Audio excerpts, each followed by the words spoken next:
Hey guys, it's Backmarker, and after 4 motherfucking hours of figuring out how I'm going to record videos from now on, I decided I would just have to buy a second DxTory license because I lost mine a really long time ago. And for that reason I was unable to upgrade to the current version. Of course, upgrading to the current version is what fixed all of my issues. It's not surprising, but that was the solution. So, now we have DxTory. Should be all set. This was a freaking amazing race at Dover. What a comeback. Unfortunately, it's still post-commentated because, well, I just got it working. So, hope you guys enjoy. I will be commentating throughout the whole thing, so it'll be really, really fun. I hope you guys really, really like this because, oh my god, was this an amazing race. Dover is a track I religiously perform well at, so I was very excited when I could take 6 laps of practice and jump into a race. Sadly, my first race did end up with me in the wall, but this was my second race, and it was all that I expected from the new tire model and one of my favorite short tracks of all time. Because, like, really, every short track should be concrete, because it's just too fun. Also, that was not actually a good point. I don't think every track should be concrete. So don't take that seriously. But definitely some concrete tracks are super fun and super slippery, as you will come to find in this entire video. It's all about getting these transitions. Dover has some incredible transitions from 20-something banking to 9 on the straightaways. So you definitely got to be very careful, and you'll see I'm not really on the throttle until probably about the top of the transition, so about right there. that time I was a little loose. And then you come back around this one. This one's the really steep transition. And then I'm on the throttle power about right there. So you don't get on that throttle till, you know, the very top of your transition, which really makes Dover really cool. And in a sprint car, or a Sprint Cup car, not a sprint car. I don't even want to think about driving this track on a sprint car. But in a Sprint Cup car, oh, it's miserable. It's really difficult. So that's why I really prefer Nationwide. They're a lot easier to handle for me right now, and they'll give me some braking into the Sprint Cup again, because I wasn't really prepared for it last time I started racing it, and I kind of want to ease my way into it now. So Dover, a track I really perform well at, in a car that I really perform well in, and I raced very much like the car, or rather the driver, my car is inspired from, and that is the Busch guy that races in Nationwide. So I stayed out here to keep some tires. The yellow did come out, as I'm sure you imagined, but I did stay out because, just like the driver my car is inspired by, I work well on slightly buffed in tires. So I did stay out and took the track position instead of pitting and taking the new tires, because I like the feel of scuffed up tires more than I like the feel of new ones. So I'll join you guys on the green when we restart. As I said, I'm on scuffed up tires, not old, not new, just scuffed. So I definitely wanted to make sure I didn't get any wheel spin or anything. I believe one of the guys said he was going to be starting in 3rd gear. I thought that was pretty outlandish, but I was making sure I had all the marbles cleaned off and we were ready to go racing again. I was definitely watching the wheel spin here, and then I saw the gap kind of open up, and that happened. And yes, I sure did get a black flag from that for passing on the inside before the start-finish line. Can you say bullshit? Because I can. Fucking bullshit. So, yeah. We have to come serve a stop and go at some point under green. And now I bet you're thinking, well, shit, man, how is this race any fun? Well, I had one last hope, and that was that we'd get 2 cautions, one after another. And, oh boy, did I really have to hope for that, because I was just racing the guy on my inside here, and about this time I said, well, I can't go 4 laps before taking my penalty, so I might as well take it now, and So I dove up to the high side again to let these next couple cars by, and I could squeeze down on a pit road underneath them.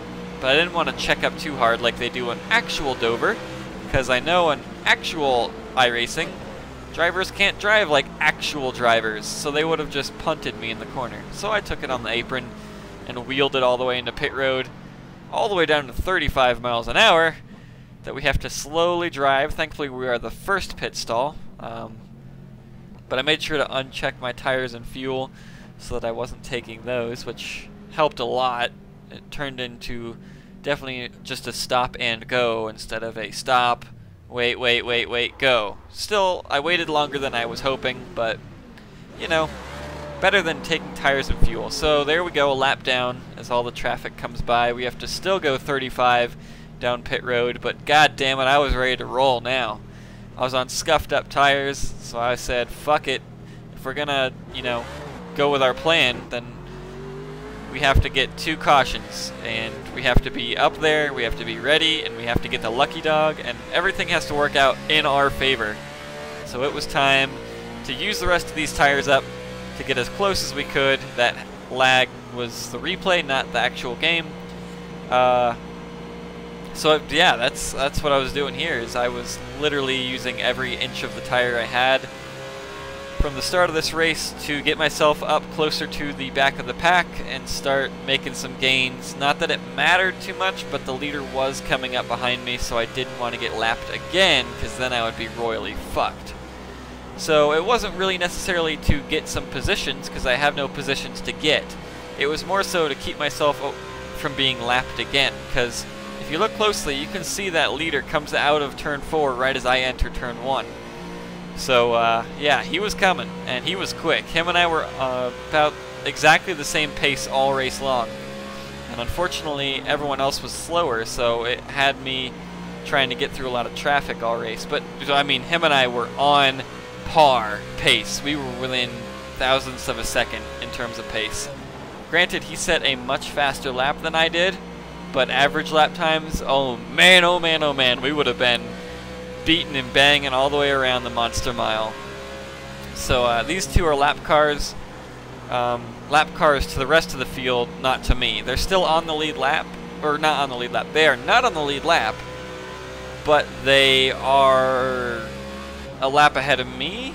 I don't remember, but they might have been on the lead lap and just slow. Whatever. Either way, they were slow and they had to get out of my way, so I made them get out of my way.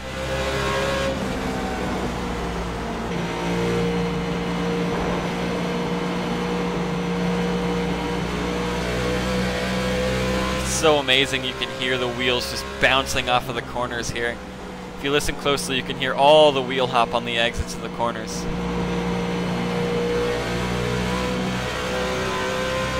And if you can't hear it, look at the tack, and you'll see all the wheel hop coming off of these transitions.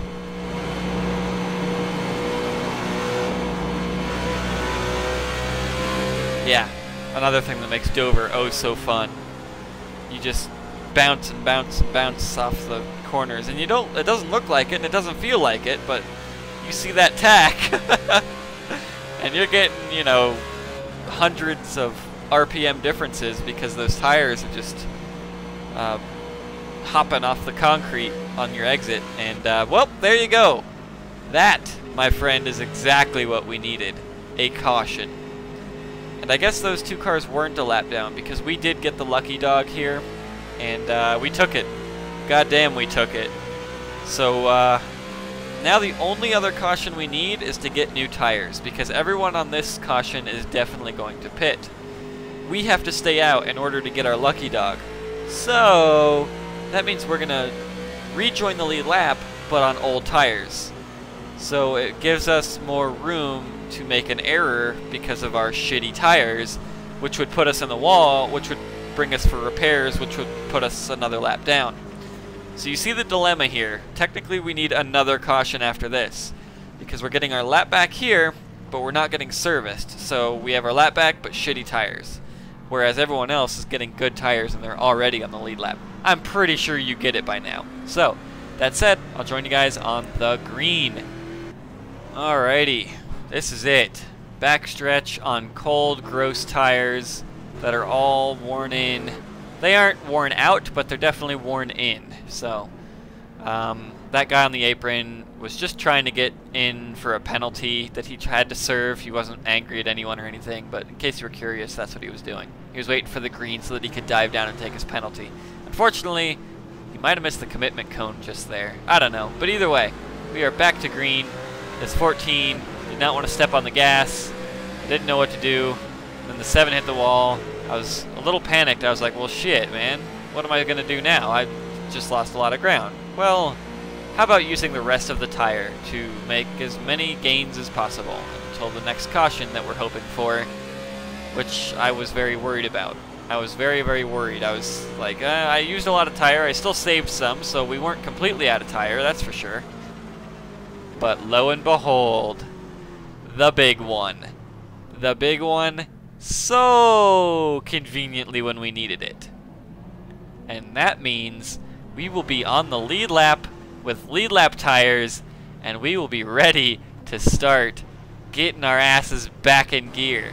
So I'll join you guys on the green yet again when we go 0 to hero. So obviously it goes without saying, we took tires on that pit stop, and nobody else did, so we start in the back. Obviously no one else did because they already got their tires. But we start in the back, and it's time to make our way forward. We know we're faster than this 10 car, and I'm likely faster than almost every other car in front of me except for the leader. I'm sure he's just a 1/10 of a second quicker. But that said, we rock the Monster Mile, we rock the Nationwide. Let's put those two together and make some real gains here.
As I catch up to my doppelganger in the 8 car, ladies and gentlemen, it's about to get racy up in here.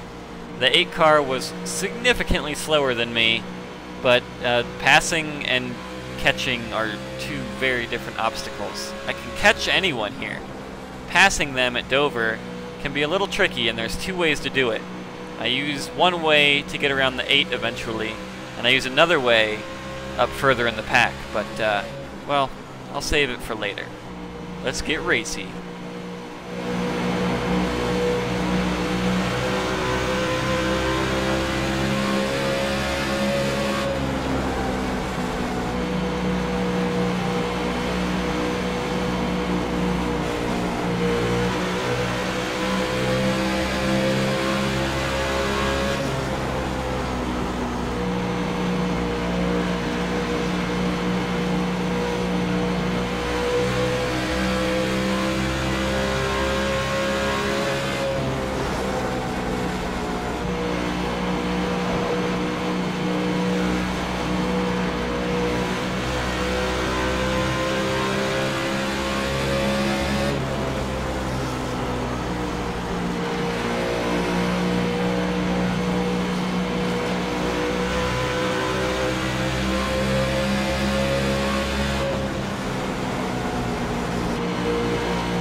Well, there you go. Under pressure. Well, I knew that was not the way to do it. I should have been around that number 8 car ages ago.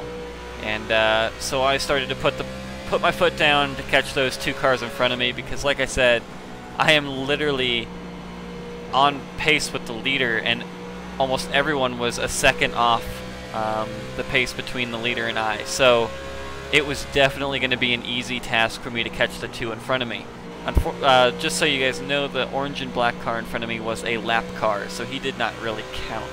But the 2 that were racing up front right there, he saves it, R4 position. So, well, that makes it a little easier on me to catch them, and now I just have to pass them. And that's where the problems come.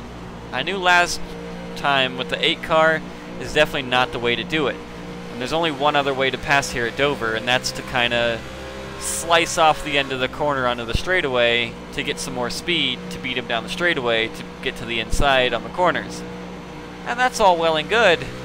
And I knew exactly what the car was going to do when you do it that way. I guess I just wasn't ready for it. So, well, I'll let you guys see what happens.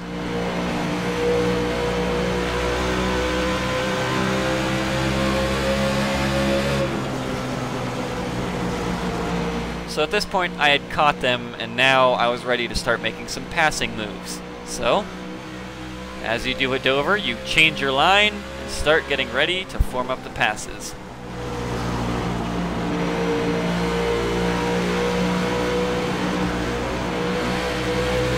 There's a little sample of how I knew the car was going to react, but I guess, well, I just wasn't really expecting not to be able to save it. And that happened. Luckily, that was a lap car that went by, and, well, then the 8 came back, and the last thing I wanted was for the 8 to get his position back. I knew he was... I wasn't pissed at the way he raced me, but I definitely wasn't proud of the way he raced me. So, you know, I definitely wanted to keep him behind me, at which I succeeded doing on the exit of that corner, but unfortunately, that catastrophic mistake really screwed me over to catch those other 2 cars. And in case you didn't count the positions on the way, those 2 cars were 2nd and 3rd, which means we just gave up a 2nd place finish, trying to be over-aggressive with about 5 or 10 to go. So, with that said, I'll let you guys enjoy the rest of this video. It's blatantly obvious I don't catch them in time, but I do drive my heart out in hopes that maybe they make a mistake. Spoiler alert, they don't, and I finish 4th. Hope you guys enjoyed, and I'll see you for a live commentary race at whatever the hell track we're going to next. I actually have not checked, but I hope you guys enjoyed this one. I am very happy we finally have a recording solution done. I might post the mysterious Kentucky race that has no audio because, well, we were still trying to figure out this whole recording thing and it didn't work. So, the Kentucky race is completely mute. I will probably do a post-commentary for it, but other than that, it's got no engine sounds or whatever, so it'll be a bit awkward, but that was the checkered right there. So I'll probably post the Kentucky race. The winner of that race and I became kind of acquaintances at the end of the race when I messaged him and asked him if he had a copy of the replay, and he sadly did not. So, that said, that's it. That's all, folks. That's all, folks. Oh man. Yeah, that's all. I'll see what I can do about that Kentucky race to see if I can make it interesting at all. I'd love to post it for the guy who won because he said it was his first win. So it'd be cool to show him a point of view and kind of give him a talk about what was going through my head at the time chasing him down. So. I hope you guys enjoyed. I'll see you at the next track. Alrighty, take care.